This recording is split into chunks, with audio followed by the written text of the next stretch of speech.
few golfers have ever done. And core in all sports, whether it's javelin, whether it's karate, whether it's boxing, the core is the essential part. And they have such strong cores. They rotate and they hold that balance magnificently. Gary Player tells us that the most important thing for the hitting area is turning the core, the body through. And it certainly is a very important thing to do. What he's really telling us there is it's a core that turns through more so than the left hip, and that is absolutely correct. I feel sure of that. He tells us that we need to really kind of build ourselves up to turn the core through, and of course as the muscles contract, as we using as much force as we possibly can do through the hitting area, that will then make the body turn. So yes, that's absolutely true, but also not everyone can kind of build themselves up in the way that we might want to do. So I'm going to show you a simple exercise that will help you to turn your core through, and also even if you are a very powerful player, it will help you anyway.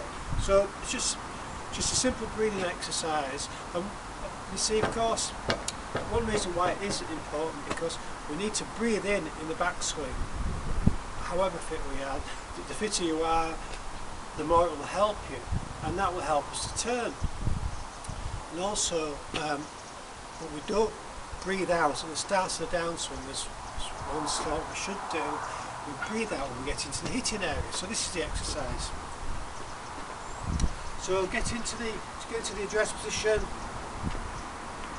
swing back and breathe in. Get to the top, and then when get right into the hitting area, just let all my breath out, and that will help me to turn through. So this time I'll do it without talking, because then I don't have to let any breath out as I'm talking.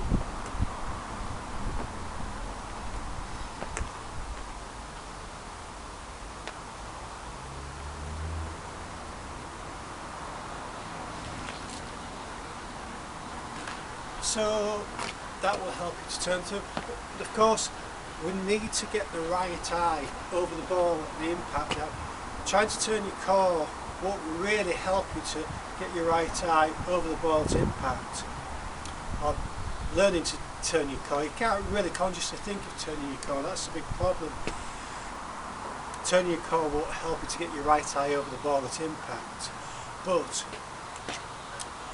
getting your right eye over the ball at impact will help you to turn your core, because everything's going through. Of course, the way to get your right eye over the ball at impact is by working the left side of the head. As I've said in previous videos, just cock your head to the side, press down, and keep pressing down to the point that your right eye is over the ball at impact. So there. A more dynamic exercise we can do to help us to get our core to turn through is by using air resistance implements. Of course, when we get into the hitting area and the air resistance meets the implement, well then we breathe out to instinctively fight the air resistance. So this is a much more dynamic approach. The problem with air resistance implements is it's not really, they're no good obviously when you're outdoors and it's windy, so really you need to be using them indoors. A little bit breezy today, so it might not work that well, but just simple. You don't even need to make a full swing when using them, especially outdoors. But that instinctively makes me breathe out, and of course also it makes you unconsciously, when you feel the resistance, it makes you unconsciously turn the body to get through the shot. And really it's very, very difficult to consciously turn your body through in the hitting area to turn the core through. I don't think I could do it at all, consciously thinking of it. By consciously thinking of turning my core, but by doing this exercise, it does help me to develop the ability to turn the core through.